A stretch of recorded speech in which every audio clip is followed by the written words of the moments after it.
اعوذ باللہ من الشیطان الرجیم بسم اللہ الرحمن الرحیم یاسین والقرآن الحکیم انک لمن المرسلین صدق اللہ العظیم۔ السلام علیکم ورحمۃ اللہ وبرکاتہ۔ عزیز ناظرین، تھرسڈے تفسیر میں آپ سب لوگوں کا ایک بار دلی استقبال ہے۔ آج الحمدللہ سورہ یاسین سے متعلق چوتھی نشست ہے۔ گزشتہ 3 نشستوں میں ہم نے سورہ یاسین کی آیات نمبر 19 تک کا مطالعہ کیا۔ آج کی اس نشست میں جو سورہ یاسین کا چوتھا حصہ ہوگی، انشاءاللہ تعالی آیت نمبر 20 سے 27 تک کا مطالعہ ہم کریں گے۔ میرے ساتھ میں آج ساتھ دینے کے لیے برادر مشل چودھری صاحب ہے۔ آپ کا استقبال ہے مشل بھائی۔ قبل اس کے کہ ہم ان آیتوں پر جائیں، ناظرین اکرام، ان آیتوں کے بارے میں جو آج زیر مطالعہ ہے، میں کچھ باتیں آپ کے سامنے رکھنا چاہتا ہوں۔ وہ یہ ہے کہ 3 نکات ہے جو ان آیاتوں میں ہم کو سمجھنے کے لیے ملے گی۔ سب سے پہلے تو یہ کہ دعوت دینے والے کی دعوت کے اثرات کبھی کبھی مخفی رہ جاتے ہیں، ایون دائی اس کو نہیں سمجھ پاتا۔ دوسری بات جو ہم کو ان آیاتوں کے ذریعے سمجھنے کے لیے ملے گی وہ یہ ہے کہ مدعی نبوت یا برحق نبی کو پہچاننے اور پرکھنے کے لیے قرآن مجید کیا دلائل پیش کرتا ہے۔ اور تیسری جو اہم بات ہے وہ یہ ہے کہ ایک داعی ہوتا ہے، اس کی دعوت کے سلسلے میں یا مدعوین کے سلسلے میں اس کی تڑپ کیا ہوتی ہے۔ تو یہ 3 اہم نکات ہے جن کو ہم انشاءاللہ تعالی قرآن مجید کے آیتوں کی روشنی میں مشل بھائی سمجھنے کی کوشش کریں گے۔ تو آپ یہ پڑھیں، متن پیش کریں اور ترجمہ پیش کریں، اس کے بعد میں انشاءاللہ تعالی۔ اعوذ باللہ من الشیطان الرجیم، بسم اللہ الرحمن الرحیم۔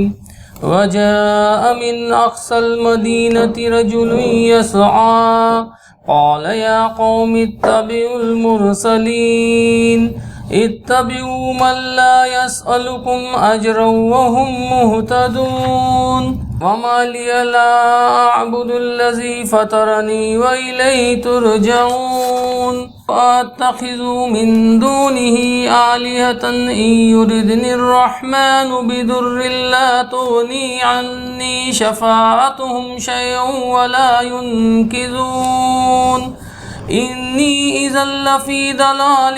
مبين إني آمنت بربكم فاسمعون قيل ادخل الجنة قال يا ليت قومي يعلمون بما غفر لي ربي وجعلني من المكرمين صدق اللہ العظیم۔ بسم اللہ الرحمن الرحیم۔ اتنے میں شہر کے دور دراز گوشے سے ایک شخص دوڑتا ہوا آیا اور بولا، اے میری قوم کے لوگوں، رسولوں کی پیروی اختیار کر لو، پیروی کرو ان لوگوں کی جو تم سے کوئی اجر نہیں چاہتے اور ٹھیک راستے پر ہے۔ آخر کیوں نہ میں اس ہستی کی بندگی کروں جس نے مجھے پیدا کیا ہے اور جس کی طرف تم سب کو پلٹ کر جانا ہے؟ کیا میں اسے چھوڑ کر دوسرے معبود بنا لوں؟ حالانکہ اگر خدائے رحمان مجھے کوئی نقصان پہنچانا چاہے تو نہ اس کی شفاعت میرے کسی کام آ سکتی ہے اور وہ نہ مجھے چھڑا ہی سکتا ہے۔ اگر میں ایسا کروں تو میں سری گمراہی میں مبتلا ہو جاؤں گا۔ میں تو تمہارے رب پر ایمان لے آیا، تم بھی میری بات مان لو۔ آخرکار ان لوگوں نے اسے قتل کر دیا اور اس شخص سے کہہ دیا گیا، داخل ہو جا جنت میں۔ اس نے کہا، کاش میری قوم کو معلوم ہوتا کہ میرے رب نے کس چیز کی بدولت میری مغفرت فرما دی اور مجھے باعزت لوگوں میں داخل فرمایا۔ صدق اللہ العظیم۔ تو مشل بھائی، اس واقعے پر آنے سے پہلے میں سمجھتا ہوں کہ جو اس سے پہلے کی جو آیات گزری ہیں اور اس میں یہ واقعے کا سلسلہ جو چلا آ رہا ہے اس کو بہت ہی مختصراً انداز میں ہم ناظرین کے سامنے پیش کریں۔ واقعہ پیش کیا گیا ہے مثال کے طور پر ایک بستی کا، جہاں اللہ تعالیٰ نے ان بستی والوں کی دعوت کے لیے 2 پیغمبروں کو بھیجا۔ دونوں پیغمبروں کو جھٹلانے کے بعد میں اللہ تعالیٰ نے ان کو تیسرا پیغمبر بھیجا امپاور کرنے کے لیے کہ وہ ان 2 پیغمبروں کی مدد کریں، لیکن تینوں پیغمبروں کو جھٹلایا گیا اور ان کی دعوت کا انکار کر دیا گیا، حالانکہ وہ یہ کہتے رہے کہ ہم اللہ کی طرف سے بھیجے ہوئے پیغمبر ہے، اور انکار حق کرنے والے یہی کہتے رہے کہ تم تو ہمارے طریقے سے بشر ہو، انسان ہو، تم کیوں کر اللہ کے پیغمبر ہو سکتے ہیں۔ اس پر انہوں نے اپنی حجت تمام کرتے ہوئے یہ کہا تھا کہ ہم پر تو اللہ تعالیٰ کی طرف سے صرف دعوت پہنچانے کا فریضہ ہے، ذمہ داری ہے، اور ہم نے بہت صاف اور واضح دعوت آپ لوگوں تک پہنچا دی۔ اور پھر انہوں نے رسولوں سے یہ کہا کہ تم لوگ ہمارے لیے منحوس ہو۔ اس پر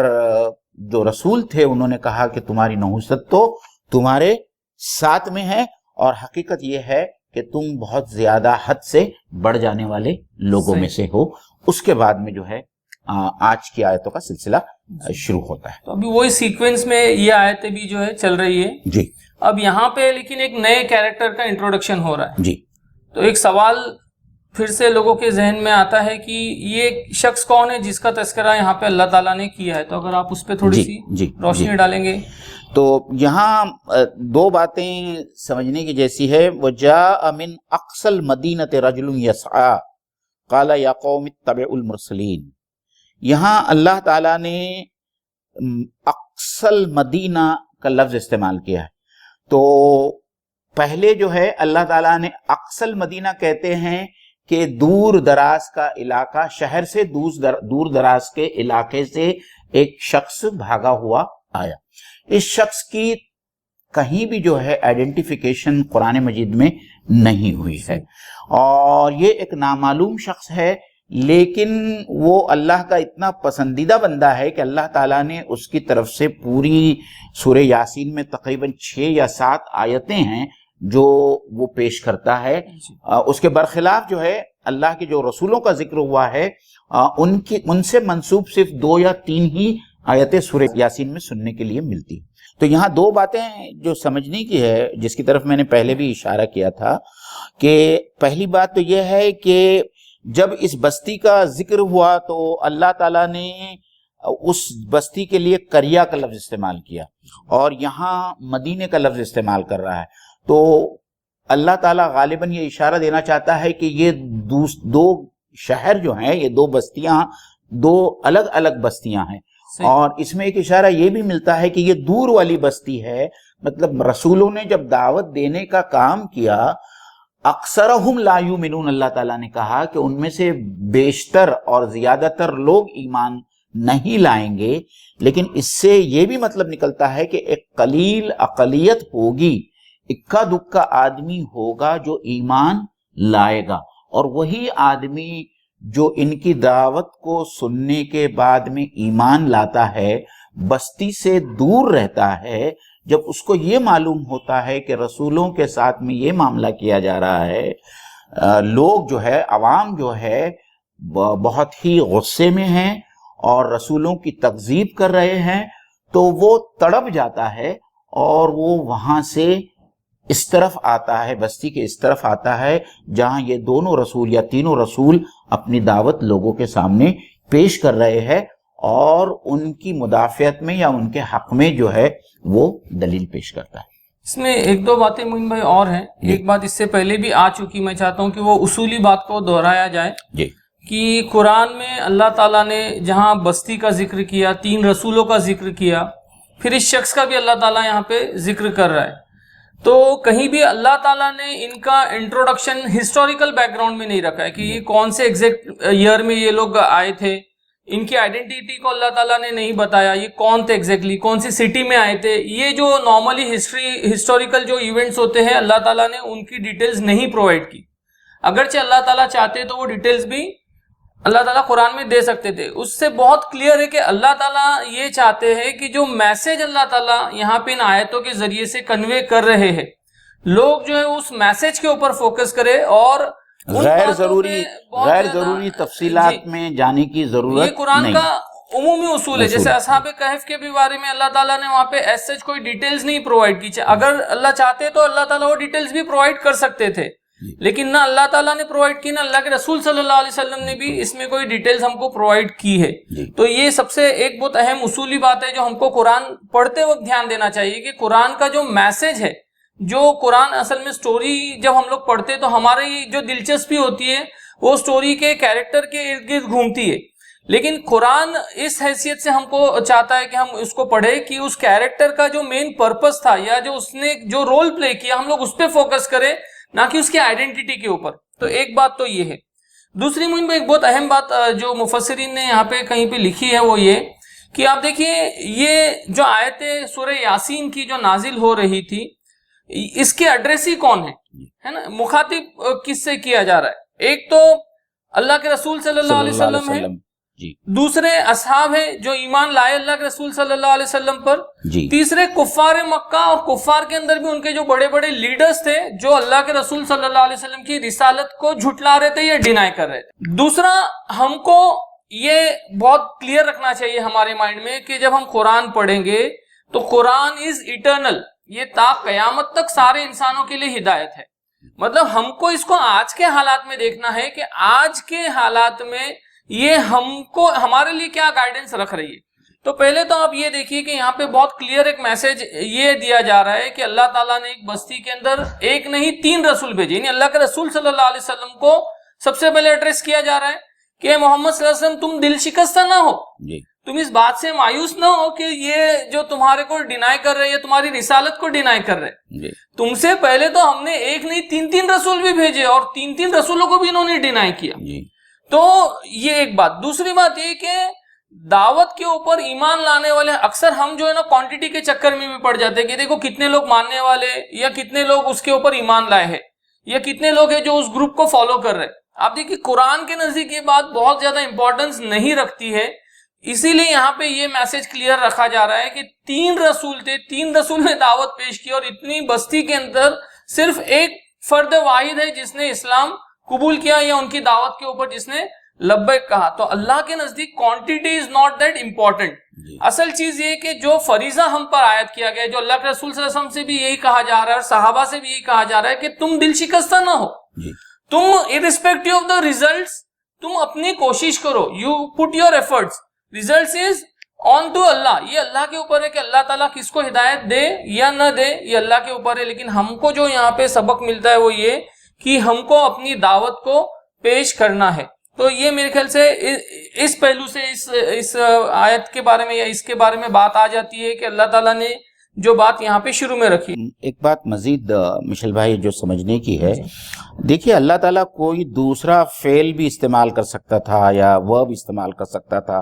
اللہ تعالیٰ اس شخص کے لیے رجل یسعی کا لفظ استعمال کر رہا ہے، جس سے اللہ تعالیٰ اس شخص کی کیفیت کو لوگوں کے سامنے رکھنا چاہتا ہے کہ گو کہ وہ اس شہر میں نہیں رہتا تھا، شہر کے باہر والے مضافات میں رہتا تھا، لیکن دعوت ایمان لانے کے بعد میں مدعوین کے لیے جن کو دعوت پہنچانا ہے، اتنی اس کے دل میں تڑپ تھی کہ وہ وہاں سے بھاگا آیا. تو اس کی اس کیفیت کو بتانے کے لیے اللہ تعالیٰ نے یسعی مطلب یسارعون کا جو لفظ آتا ہے، سعی کرنا، جد و جہد کرنا، بھاگنا، یہ تمام مفہومات جو ہے اس صحیح کے اندر مضمر ہے. تو اللہ تعالیٰ ہم سے بھی یہ کہنا چاہتا ہے، غالباً ہم کو بھی اشارہ دینا چاہتا ہے کہ جو دائی ہیں، دائی کے دل میں مدعو کے لیے اتنی تڑپ یا اتنا درد ہونا چاہیے اور خیر خواہی کا اتنا جذبہ ہونا چاہیے. جی معین بھائی، اس میں میرے خیال سے یہ ایک اور پہلو سے ہم لوگ کو یہ جو پرٹیکولر آگے اس کے ڈیپتھ میں جانے سے پہلے یہ بات ہم لوگ سمجھے کہ یہاں پہ جو اللہ تعالیٰ نے جو سٹارٹنگ فریز جو اللہ تعالیٰ نے اس آیت نمبر 20 میں رکھے ہیں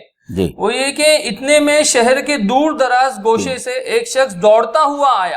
اور بولا. آگے مطلب اس کا اللہ تعالیٰ نے پورا ڈائلوگ نقل کیا. میں چاہ رہا ہوں کہ ہم اس کو یہ سمجھے کہ سب سے پہلا سوال یہ ہے کہ اللہ تعالیٰ نے اس شخص کا تذکرہ قرآن میں کیوں کیا؟ اللہ کے نزدیک ایسی اس کے اندر کیا خاص بات تھی کہ اس کی لائف کو اللہ تعالیٰ نے لائف کے کچھ سلیکٹڈ پارٹس کو، بہت امپورٹنٹ پارٹس کو قرآن میں رکھا ہے؟ دیکھیے ہم کو یہ بات سمجھنا پڑے گا کہ ہم قرآن میں اللہ تعالیٰ سے جا بجا نماز کے اندر جا بجا اللہ سے دعا کرتے ہیں ہدایت کے لیے. اور پھر یہ کہتے کہ اللہ تعالیٰ ان لوگوں کے راستے پہ چلا جن پر تیرا انعام نازل ہوا، اور اس کے جواب میں اللہ تعالیٰ کیا کرتے ہیں، پورے قرآن کو نازل کر کے یہ کہتے ہیں کہ دیکھو تم نے ہدایت مانگے تھے، یہ ہدی للمتقین ہے، اس سے متقی لوگ ہدایت حاصل کریں گے، اور تم جو نیک لوگوں کا چاہ رہے تھے کہ جن پر اللہ کا انعام نازل ہو، تو اللہ تعالیٰ نے اپنے نیک بندوں کا تذکرہ قرآن کے اندر کیا ہے۔ اب یہ بات ہم کو سمجھنی ہوگی کہ یہ جو شخص تھا، اگرچہ یہ کوئی رسول نہیں تھا، لیکن اس کے باوجود اللہ تعالیٰ کو اس کی لائف اور اس کے لائف کے اندر جو ڈیڈز اس نے کیا وہ اتنے زیادہ پسند آئے کہ اللہ تعالیٰ نے اپنی کتاب میں اس کا تذکرہ کیا۔ مطلب he is like a hero, unknown hero, مطلب اس شخص کی آئیڈینٹی ہم کو نہیں پتا، لیکن اللہ تعالیٰ نے اس کے ٹریڈز بتا دیے، اس کی صفات بتا دیے، اور اصل چیز جو یہاں سے آگے جب ہم پڑھیں گے تو یہی لینے کی ہے کہ اس میں ایسی کیا خاص بات تھی کہ اللہ تعالیٰ نے اس کا تذکرہ یہاں پہ اپنی مقدس کتاب میں کیا، تاکہ قیامت تک لوگ اس کی لائف سے انسپیریشن لے، اس کی لائف کو، اس کو اپنا آئیڈیل، اپنا ہیرو مانے۔ تو یہ ہم کو سمجھنا ہے۔ تو مشل بھائی، ہو بہو یہی بات جو ہے سورہ مومن کے اندر ملتی ہے، اور وہاں وہ مومن جو ہے وہ آئیڈینٹیفائی نہیں کیا گیا ہے۔ یہ جنت میں ہی ہم کو وہ پتا چلے گا کہ وہ شخص کون تھا انشاءاللہ، جس نے فرعون کے بھرے دربار میں فرعون کے سامنے حق کی دعوت اور حضرت موسیٰ علیہ السلام کی پیروی کی اور ان کی مدافعت کی اور ان کے حق کے بارے میں دلائل لوگوں کے سامنے پیش کیے، حالانکہ وہ جانتا تھا کہ یہ کرنے کی پاداش میں اس کو ختم کر دیا جائے گا، اور اس اندیشے کے باوجود جو ہے اس نے اس کی ذرا بر بھی پرواہ نہیں کی۔ اور جب تک قرآن مجید پڑھا جائے گا تب تک کے لیے یہ مرد مومن کا ذکر پوری دنیا میں ہوتا رہے گا، اور وہ وہاں بھی وہی بات نظر آتی ہے جو بات یہاں نظر آتی ہے، کہ ایک ایسا شخص ہے جو ایمان لانے کے بعد میں دوسروں کے لیے خیر خواہی کے جذبے کے ساتھ میں تڑپ اٹھتا ہے اور ایمان کی دعوت لوگوں کے سامنے پیش کرتا ہے۔ حالانکہ یہاں تو یہ شخص جانتا ہے کہ 3 رسولوں کی تکذیب کی گئی ہے، تو کبھی کبھی جو ہے انسان جو ہے یہ ہو سکتا ہے، ہمت ہار سکتا ہے کہ جس جگہ میں 3 پیغمبروں کو جھٹلایا گیا وہاں میں جا کر کیا کر سکتا ہوں، لیکن اس کے باوجود وہ بھاگتا ہوا آیا اور اس نے اپنی دعوت کو جو ہے اپنے دوسرے لوگوں تک، ساتھیوں تک پہنچایا۔ جی موین بھائی، اس میں فی ظلال القرآن میں ایک بہت پیارا نقطہ ہے، میں چاہتا ہوں کہ وہ اور دوسرے مفسرین نے اس شخص کے سلسلے میں 5-6 کوالٹیز ہیں، مطلب یہاں تک یعنی اس کی پرسنل جو کوالٹیز، اور پھر یہ جو پہلی آیت ہے، آیت نمبر 20 میں اس کی کوالٹی ریویل ہوتی ہے، اور پھر آگے اس نے جو دعوت پیش کی، دعوت کی کیا حکمتیں تھی، وہ بات آتی ہے۔ تو میں چاہتا ہوں کہ سب سے پہلے تو ہم لوگ اسی کو تھوڑا سا سمجھتے ہیں۔ آپ دیکھیے، ایک بات تو آئی ہے، وہ یہ کہ یہ جو شخص جس کو ہم اپنا ہیرو بنائیں گے، ہے نا انشاءاللہ، اور جو ہمارا آئیڈیل ہونا چاہیے، اس شخص کی سب سے پہلی کوالٹی کیا تھی کہ آپ دیکھیے وقت کے بڑے بڑے لیڈرز ہیں، وقت کے بڑے بڑے انٹلیکچوئلز ہیں جو 3 رسولوں کی دعوت کو ڈینائی کر رہے، جھٹلا رہے۔ سیم چیز کہاں پر ہو رہی ہے؟ اللہ کے رسول صلی اللہ علیہ وسلم کے ساتھ ہو رہی ہے، کہ لوگوں نے، جیسے ابو لہب کی بات اگر آپ دیکھو گے تو ابو لہب تو کیسا ہے، یعنی ان کے گھر کا بچہ ہے، اللہ کے رسول صلی اللہ علیہ وسلم ان کے بھتیجے ہیں، ان کے پڑوسی ہیں، ان کے رشتہ دار ہیں۔ اللہ کے رسول صلی اللہ علیہ وسلم کو ابو لہب سے اچھا کون جان سکتا تھا، لیکن اس کے باوجود اللہ کے رسول صلی اللہ علیہ وسلم کی رسالت کو لوگ جھٹلا رہے ہیں۔ تو یہاں پہ پہلا نقطہ یہ آتا ہے کہ جہاں پہ اتنے بڑے بڑے لوگ، جن کو ہم سو کالڈ بڑے بڑے لوگ کہتے ہیں، وہ اس دعوت کو جھٹلاتے ہیں۔ یہ ایک سیدھا سادہ انسان ہے، he is not a very مطلب گریٹ ان دا سینس کہ یہ کوئی لیڈر ہے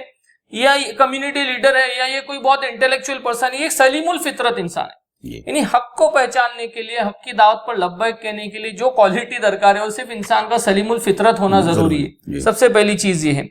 دوسری چیز جو بات آتی ہے وہ یہ کہ جب اس نے حق کو پا لیا تو اس نے حق کی دعوت کے لیے بہرحال اپنے تئیں کوشش کیا۔ اب وہ کوشش یہاں پہ ریویل نہیں کی گئی ہے، اس نے اپنے دائرے میں، سرکل آف انفلوئنس میں کوشش کی کہ وہ دعوت کو لوگوں کے سامنے پیش کرے۔ پھر تیسری جو اہم چیز ہے جو بہت امپورٹنٹ ہے وہ یہ کہ آپ دیکھیے یہاں پہ اللہ تعالیٰ نے کہا کہ وہ دوڑا، مطلب وہ جو الفاظ عربی کے اس میں آتے کہ وہ تیزی سے دوڑا۔ مطلب جب اس کو یہ خبر ملی کہ یہ جو لوگ ہیں، جو قوم کے لوگ ہیں، جو بڑے بڑے لیڈرز ہیں، وہ رسولوں کی صرف دعوت کو جھٹلا نہیں رہے، بلکہ اب نوبت یہاں پر پہنچی ہے کہ رسولوں کو جو ہے نعوذ باللہ قتل کرنے کی بات کی جا رہی ہے۔ تو جب اس کو یہ اطلاع ملتی ہے کہ قوم جو ہے یہ ڈیسائیڈ کر کے بیٹھی ہے، تو اس کی جو تڑپ اس معاملے میں تھی کہ کسی بھی طرح وہ اس واقعے کو، اس سانحے کو ہونے سے روکے، لہٰذا اس نے اپنے طور پہ یقیناً اس بات کی پہلے تو کوشش کی ہوگی کہ وہ اور لوگوں کو بولے کہ چلو ساتھ میں چلتے ہیں، اور اس کے بعد آپ دیکھیے اس نے کوئی نہیں آیا تو تنہے تنہا وہ دوڑا۔ مطلب ہمارے کو یہاں پہ جو سبق لینا ہے وہ یہ کہ جب ہم کو کوئی اچھا کام کرنے کا موقع ملتا ہے، ہم انتظار نہیں کرے کہ اچھا چلو صاحب وہ آئیں گے تو میں جاؤں گا، یہ آئیں گے تو میں جاؤں گا۔ مجھ کو اگر اللہ تعالیٰ نے ایک چیز مجھ پر ریویل کر دی ہے، میں اس پہ لبیک کہوں۔ اور جیسے اس شخص کے بارے میں آتا ہے دوڑنے کی بات آ رہی، مطلب کیا وہ سواری لے کر نہیں آ سکتا تھا؟ وہ گھوڑے پر بھی آ سکتا تھا، لیکن اس کے پاس جو بھی ریسورسز اویلیبل تھے، مطلب اس کو جب یہ معلوم پڑا کہ اٹس اے ایمرجنسی، اسلام کو آج میری اشد ضرورت ہے، تو پھر اس نے جو دوسرا کام یہ کیا کہ جو بھی ریسورسز اس کے پاس تھے وہ ریسورسز کو جمع کیا، and he put his best efforts, مطلب اس نے اپنے تہیں جو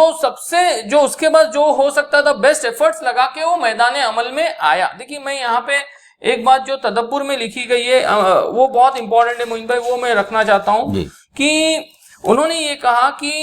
حق کے بارے میں، یعنی اسلام کے بارے میں لوگ خواہش اور تمنا تو بہت کرتے ہیں، لیکن سوسائٹی میں چینج آنا چاہیے، سماج میں چینج آنا چاہیے، ہے نا، حق کی دعوت پیش کرنی چاہیے، اور گفتگو بھی بہت ہوتی ہے، ڈیبیٹس بھی بہت ہوتے ہیں، ڈسکشن بھی بہت ہوتے ہیں، لیکن میدان عمل میں جب آنے کی بات آتی ہے تو لوگ کیا ہوتے ہیں، رہ جاتے ہیں۔ تو یہ شخص ہی is a inspiration in the sense کہ اس کو جب ایک بات سمجھ میں آئی کہ اب موقع ہے، دس از دا ٹائم، اب اٹس دا ایکشن ٹائم، تو وہ بیٹھ کے رہنے اور اب ڈیبیٹ کرنے اور ڈسکشن کرنے کا ٹائم ختم ہو گیا۔ اب اٹس جو کچھ بھی اللہ نے دیا ہے، جو ریسورسز اللہ نے دیا، وہ ریسورسز لے کر ہم اتر جائے۔ دیکھیں یہ اللہ کی سنت ہم کو یہاں پہ سمجھنی پڑے گی کہ یہ صرف دین کے معاملے میں یا دعوت کے معاملے میں بھی نہیں ہے، دنیا کے تمام معاملات میں اللہ کی سنت ہے کہ first you put your best efforts, سب سے پہلے ہر کام میں، آپ کا بزنس ہے، آپ کو ٹاپ کرنا ہے، آپ کو کوئی اور بڑا دوسرا کام کرنا ہے، آپ کا کوئی اور مسئلہ ہے، آپ اپنے طور پر سب سے پہلے جو کچھ بھی بیسٹ ایفرٹس آپ ہو سکتے ہیں وہ لگا لو،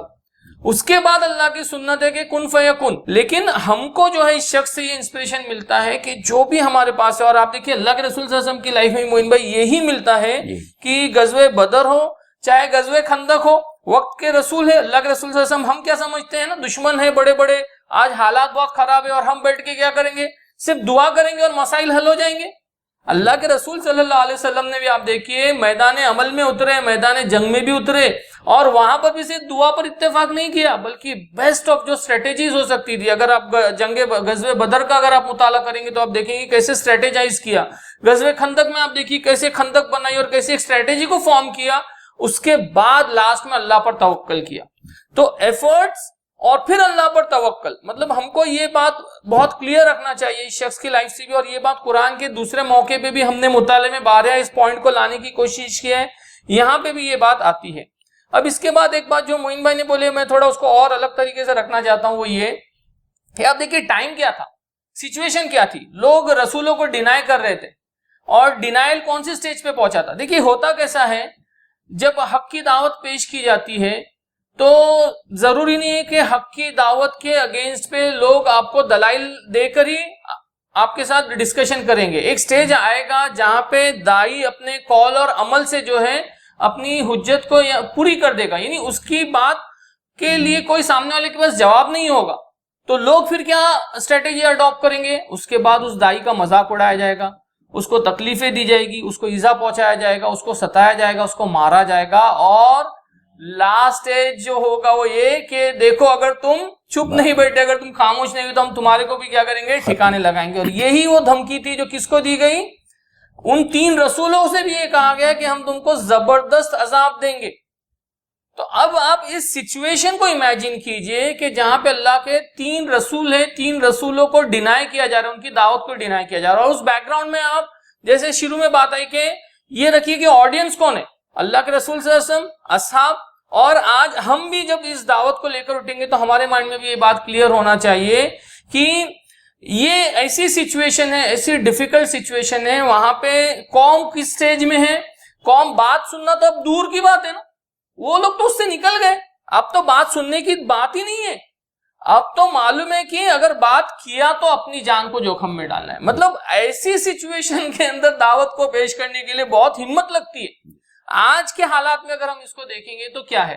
آج کے حالات میں ہم لوگ کیا بولتے ہیں کہ نہیں بھائی آج بہت مسائل ہیں، آج حالات ویسے نہیں ہیں، آج ہم کو ایسی حکمت رکھنی چاہیے، آج ہم کو ایسی اسٹریٹجی اڈاپٹ کرنا چاہیے. آپ دیکھیں قرآن میں تو بہت کلیئر میسج ہے کہ ایسے حالات کے اندر جب ایک دم کلیئر تھا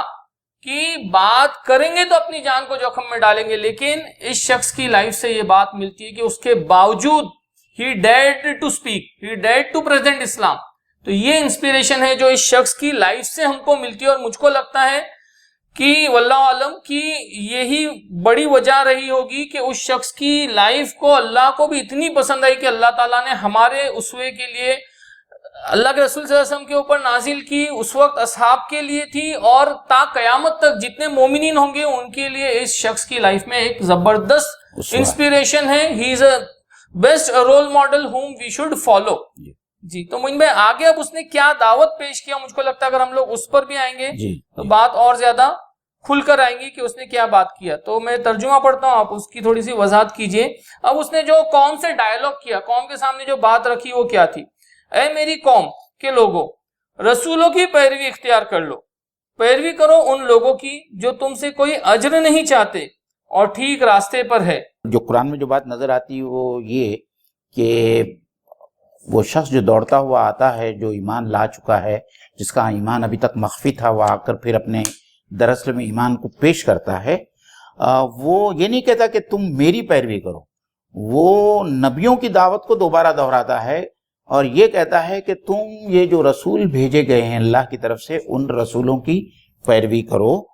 اور یہ وہ لوگ ہیں جو تم سے اپنی دعوت کے لیے کوئی اجر یا کوئی صلہ نہیں مانگ رہے ہیں، اور وہ راہ راست پر ہے. تو جو ایک نبی برحق ہوتا ہے، قرآن مجید کی اس آیت کی روشنی میں اس کو پرکھنے کے لیے کہ کیا وہ واقعی میں نبی برحق ہے، اللہ تعالیٰ دو معیار یہاں پیش کر رہا ہے. ایک تو یہ کہ جو دعوت وہ پیش کر رہا ہے، اس دعوت کے پیش کرنے کے لیے اس کا کوئی ذاتی مفاد نہیں، کوئی ذاتی مفاد، there is no vested interest جس کے لیے وہ یہ دعوت پیش کر رہا ہے. اس کے برعکس ہم یہ دیکھتے ہیں کہ جس نبی نے بھی دعوت پیش کیا، اس نے اپنی زندگی کو مشکلات میں ڈال دیا، تو اس کا فائدہ تو کچھ نہیں ہو رہا ہے، بلکہ یہ کہ اس کی زندگی مشکلات سے گھر جاتی ہے. اور دوسری بات جو وہ کہہ رہا ہے کہ یہ لوگ محتدون ہیں، یعنی یہ لوگ سیدھے راستے پر ہیں. تو دوسری بات جو سمجھنے کی ہے کہ ہو سکتا ہے کہ ایک آدمی اپنے خیر خواہی میں اور اس کی نیت بہت ہی نیک ہو، لیکن ضروری نہیں کہ وہ نبی ہو. نبی ہونے کے لیے اس کی جو دعوت ہے اس کو بھی جانچنا ہوگا کہ اس کی دعوت فطرت کے عین مطابق ہے، عقل کے عین مطابق ہے، اور منطق کے عین مطابق ہے. تو ان دونوں معیارات پر ایک شخص کی، ایک آدمی کی یا ایک نبی کی دعوت کو پرکھنا چاہیے. اگر ان دونوں معیارات پر اس کی دعوت پوری اترتی ہے، تب اللہ تعالیٰ یا قرآن مجید یہ کہتا ہے کہ ان کو جو ہے نبی سمجھا جا سکتا ہے، یا نبی ہونے کے یہ دلائل ہے جو قرآن مجید پیش کر رہا ہے. تو یہی بات اللہ تعالیٰ نے اس مرد مومن کے منہ سے کہلوائی ہے کہ میں تمہیں ان نبیوں کی پیروی کرنے کہہ رہا ہوں، اور میں ان کو نبی اس لیے مانتا ہوں کہ یہ ہمارے خیر خواہ ہیں، ان کا کوئی ذاتی مفاد نہیں ہے، اور یہ سیدھے راستے پر ہے، ان کی زندگیاں ہمارے سامنے ہیں جس طریقے سے اللہ کے. اب اسی مثال کو آپ اللہ کے رسول صلی اللہ علیہ وسلم کی سیرت کے اوپر آپ چشمہ کر کے دیکھیں کہ ایک شخص ہے جو 40 سال تک الامین اور الصادق کے نام سے مشہور ہوا، لوگ ان کو بہت ہی نیک انسان جانتے تھے، لوگوں کی مدد کرنے والی ہستی تھی، اور وہ جو دعوت پیش کر رہا تھا، اس دعوت میں اللہ کے رسول صلی اللہ علیہ وسلم نے جو دعوت اسلام کی پیش کی، اس میں آپ کا کوئی بھی ذاتی مفاد نہیں تھا، بلکہ ان کے خود اپنے دوست اور ان کے اپنے رشتہ دار ان کے دشمن بن گئے. اور اللہ تعالیٰ کی طرف سے جو راستہ انہوں نے اختیار کیا تھا، قرآن مجید میں اس کو سب سے پہلے یہاں لایا گیا، اور اللہ نے کہا کہ تم سیدھے راستے پر ہو، علی صراط مستقیم، اے میرے رسول یہ قرآن شاہد ہے کہ تم اللہ تعالیٰ کے طرف سے بھیجے ہوئے نبی ہو اور تم صراط مستقیم پر ہو۔ اسی طریقے سے ہر نبی جو ہے وہ سیدھے راستے پر ہوتا ہے۔ ایک سوال یہ بھی ہے جی کہ یہاں پہ جو یہ آیت ہے یا یہ جو بات ہے، کیا اس کا اطلاق صرف رسولوں تک محدود ہوگا یا جو دائی ہیں ان کے لیے بھی یہ اپلیکیبل ہوگا؟ ظاہری بات ہے کہ جب رسولوں کی دعوت بعد میں آنے والے ان کے پیروکار دیں گے یا کریں گے تو ان کے ساتھ میں بھی یہی معاملہ ہوگا، تو جو دائی ہوگا اس کو اسی طریقے سے پرکھا جائے گا کہ اس کی دعوت حق پر مبنی ہے، عقل اور منطق پر اور فطرت کو اپیل کرتی ہے، اور ساتھ میں اس شخص کا اس دعوت دینے میں کوئی ویسٹڈ انٹرسٹ ہے یا اس کا کوئی ذاتی انٹرسٹ نہیں ہے۔ انہی دو معیارات پہ جو ہے کسی بھی انسان کی یا دائی کی دعوت کو پرکھا جائے گا۔ جی، تو یہ دو کوالٹیز میں چاہتا ہوں کہ ہم لوگ جو اس کو اپنے ذہن میں بٹھا لیں کہ اگر مطلب ہم کو بھی دعوت دینا ہے تو یہ کوشش ہونی چاہیے کہ ہماری لائف میں بھی یہ دو کوالٹیز آنی چاہیے۔ سب سے پہلی امپورٹنٹ چیز یہ ہے کہ ہم کوئی اس کا اجر نہیں چاہ رہے، مطلب اگر ہم کسی کو دعوت دے رہے ہیں تو اس کے پیچھے ہمارا کوئی پرسنل انٹرسٹ نہیں ہونا چاہیے۔ مطلب یہ نہیں کہ ہم اپنے کانٹیکٹس بلڈ کر رہے یا یہ کہ ہمارا کوئی فائنینشیل اس میں فائدہ ہے یا یہ کہ ہم کو کوئی لیڈرشپ چاہیے یا کوئی اور مفاد ہے۔ آپ دیکھیے بہت پیاری مثال اللہ کے رسول صلی اللہ علیہ وسلم کی ہے، وہ حامیم سجدہ کے بیک گراؤنڈ میں جو بات آتی ہے سورہ حامیم سجدہ کے، کہ لوگ آئے، کفار نے آفر پیش کیا کہ محمد صلی اللہ علیہ وسلم تم یہ دعوت کیوں پیش کر رہے ہو، اس دعوت سے باز آ جاؤ، اگر تم چاہتے ہو کہ تم کو ہم لیڈر بنائے تو ہم لیڈر بنانے کے لیے تیار ہیں، اگر تم کو دولت چاہیے تو ہم بہت دولت دینے کے لیے تیار ہیں، ہے نا، اگر تم چاہتے ہو تو مکہ کی سب سے خوبصورت لڑکی سے تمہارا نکاح کرنے کے لیے تیار ہے۔ مطلب تو